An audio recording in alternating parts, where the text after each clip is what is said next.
Hi,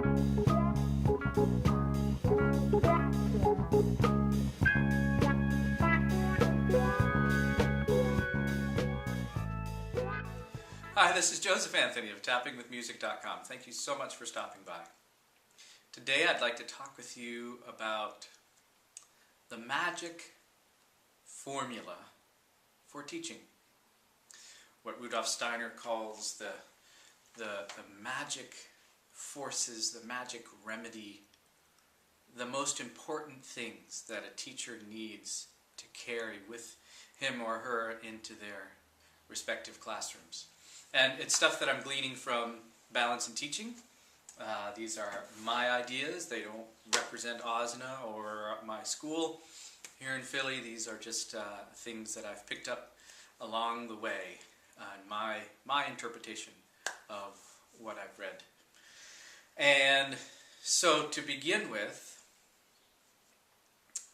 what are these three fundamental magical things that we need as teachers?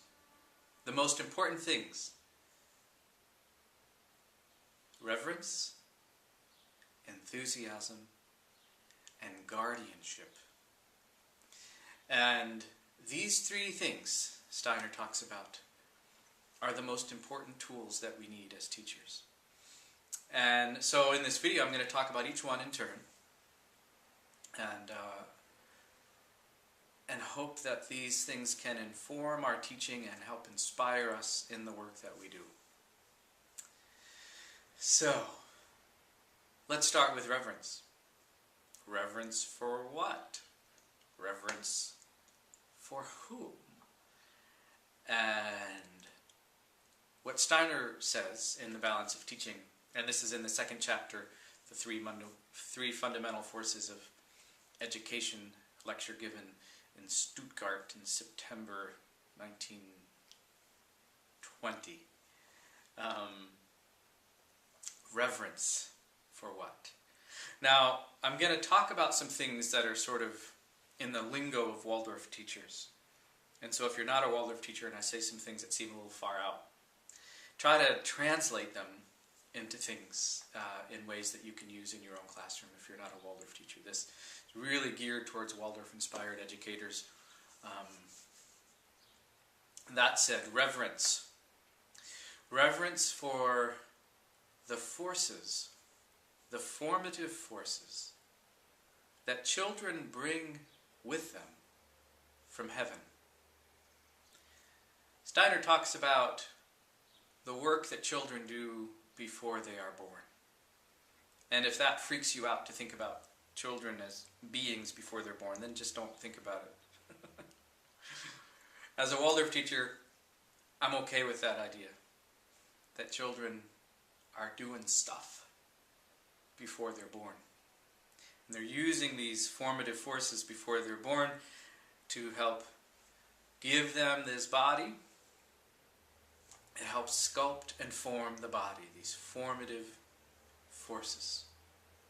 So Steiner says that these forces that they bring with them to do the work they've chosen to do as beings here on the planet are to be revered. What does reverence mean? What does revere mean? It means to stand in awe, to honor, to respect. These children come with wisdom, and our task is to help draw those formative forces out once they come to us as 7-year-olds in first grade or whatever. Steiner says that our feelings for reverence for these forces the effects of them are immeasurable. They have a profound effect on how we teach. I'm going to pause as the helicopter goes by.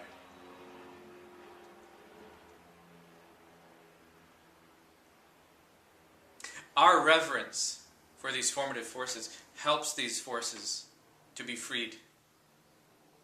And it is really a miracle, if we really think about it, that these children are like mediators between the spiritual world and us.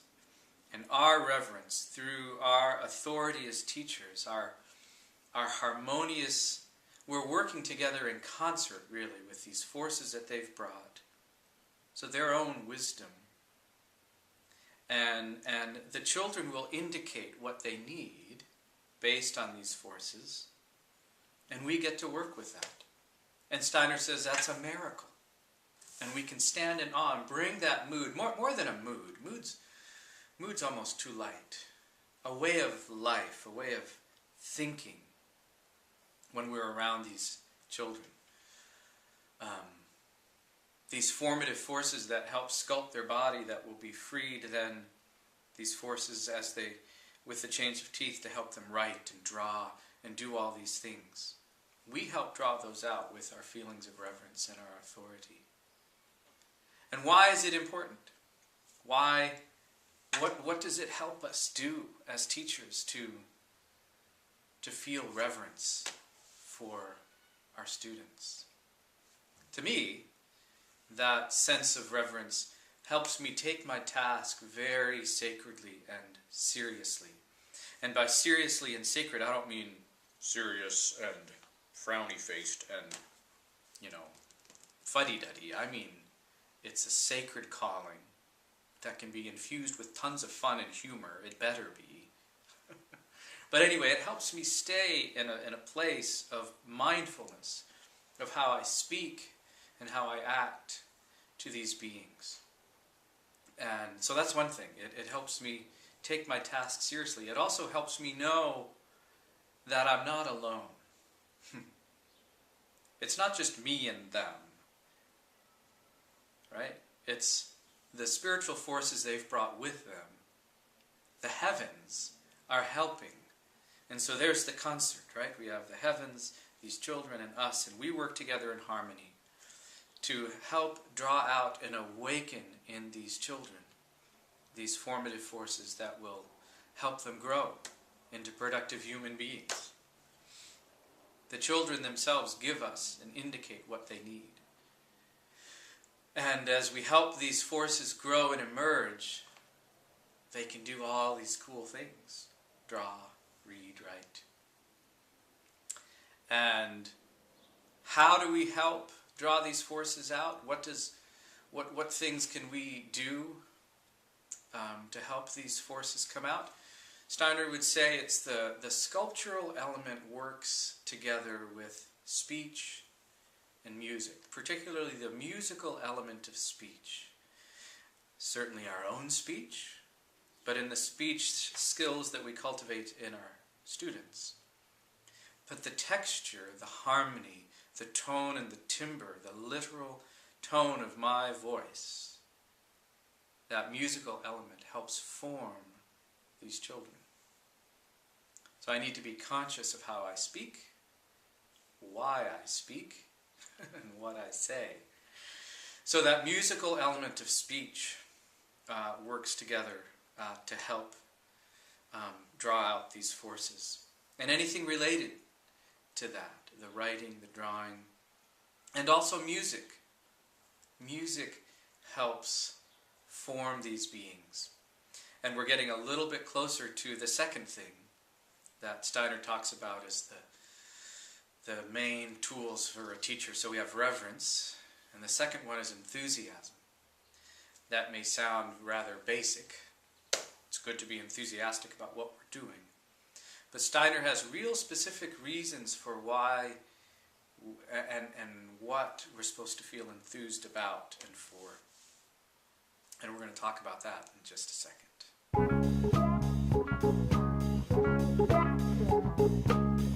So the second thing that Steiner talks about is the second fundamental tool, force, magical remedy is enthusiasm. And enthusiasm means to be filled with divine inspiration, to be possessed by God, to be enwrapped, ecstatic wonder. So why on earth would Steiner say we need to be enthusiastic in our teaching? So we're reverent for the pre-birth forces, the stuff that comes with the children. The enthusiasm is for what the children take with them to the time after they pass on in this world. And if that's too far out for you, then just think about it in this local time, this life. Because, so we're talked about the sculptural forces coming from heaven, and there's this other kind of sculptural force that helps mold and sculpt their future in the next life, and that is a very musical element. Now, music, Steiner says, is what helps make us truly human. And those forces of music, whether it's the recitation of speech and the beauty of language, the musicality of language, but also music and song, those things help form us for the time after we pass to the next life. Of course, they enrich our lives here and now. And Steiner says when you work with musical forces, the learning about the love of music and music help us. It prevents us from growing into criminals. And so we are enthusiastic about that. We allow ourselves to be divinely inspired and full of joy. So we're reverent for the forces that the children bring with them. And we are enthused about the forces that they're going to use for their next destiny. Because it is wonderful that they are on a journey. And it's the music that we bring them, the music of our speech and the music of just music, that will help comfort them, guide them, and form them into joyously happy, free human beings. Truly human beings. And music, the forces of music linger longer than the formative forces from the heavens that they bring with them. Music lingers longer, and we can combine the music of our speech, the music of music, as well as the music of the spheres. We can know that the angels are helping bring music into the bodies, minds, hearts, souls of these beings, these children that are before us. And that is a wonderful thing to be enthusiastic about, not like hyper, crazy enthusiasm. Steiner talks about the right enthusiasm. And I don't believe he's talking about like skipping around and being goofy enthusiasm, entertainment-like. But enthusiasm that means you're filled with inspiration and spirit for the wonder of the musical forces that you bring to these beings, these children. That's going to carry over for them in their futures. So for me, when I ask, so why is that so important? Why do I need enthusiasm? Why is that feeling? Because Steiner says our feelings, the feelings of a teacher are their most important tools. So why is enthusiasm so important? For me, it helps me to joyfully and mindfully bring music to children, to be conscious that my voice is musical, that the music I write, because I write a lot of songs for my students, and the songs I choose from other people to sing and play on recorder and dance to, that these are producing memories, musical memories in their very beings that will linger long into the future. And so it helps me be mindful. Of course, it's great they can be in the here and now and love that element, that musical element. The enthusiasm also helps me stay enlivened in what I'm doing.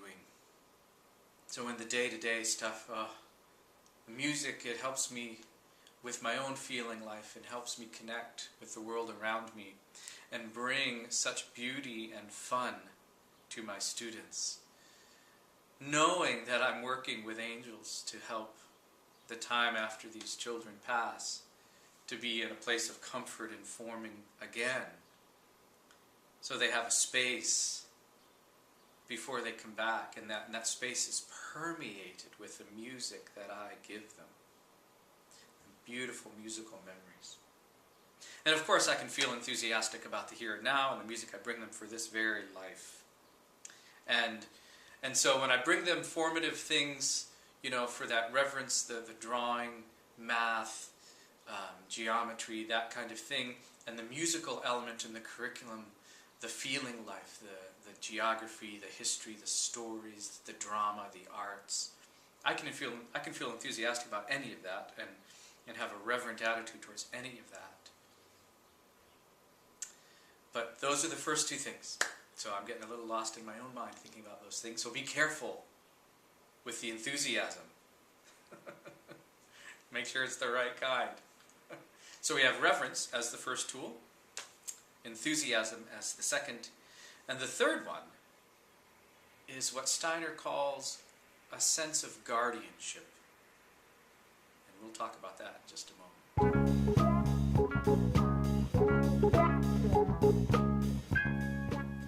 So the third thing in this trinity of magical forces that teachers need, we have reverence, we have enthusiasm, and guardianship. A sense of protecting these children who have come to us. So if children use these formative forces and we focus too much on that element, the two grounding of things, the things that help them be into their bodies, the drawing, the writing, the math, they can become, kind of dry and crusty as people. So we have to balance that with the more feeling life, the astral life, the music, the arts, the drama. One of them grounds them, the other scatters them. And so we have to balance that and protect these children so they have a smooth landing into the body and into their lives and have a wonderfully joyous time developing into free, conscious human beings who can help serve themselves in the world, and then help them transition and have a smooth transition to their next life. So we protect that. We protect that and guard it. And that too helps me be very mindful and conscious of the work I'm doing. And of course, I'm imperfect. And Steiner talks about one of the other necessary feeling a teacher should bring into their classroom is fear and trembling. And he says that because to be humble and open to what the children are bringing and be okay with my imperfections, because I am still a becoming human being. I'm in the process of becoming. And so as I strive to be the best person and teacher I can, and I work with the children with my reverence, enthusiasm, and guardianship, then these beings, these beautiful beings, can feel safe. They can breathe easy in my presence. And once the day is done, they can sleep in peace, restfully, digesting everything they've been given that day. So we protect, guard, and cherish them, the here and the now. So to sum it up, we have reverence for what has come before, this sense of reverence. We have enthusiasm for what goes after. And we have a sense of protecting and guardianship of the now. And those three things, the magical formula that Steiner says teachers need to carry with them. So I hope you found this helpful and inspiring and hopeful. And again, this is just a sort of a broad stroke. There's so much more in that chapter that you really need to get in specifics of things. But these are just broad strokes of reverence, enthusiasm, and guardianship. If you have any questions or want any mentoring or want any concerts in your school, because I do music and things, or EFT, drop me a line at tappingwithmusic.com. Or if you want any other Waldorf-inspired ideas, go to that website as well. Be happy to help in any way I can. So thanks for watching. This is Joseph Anthony, signing off for now.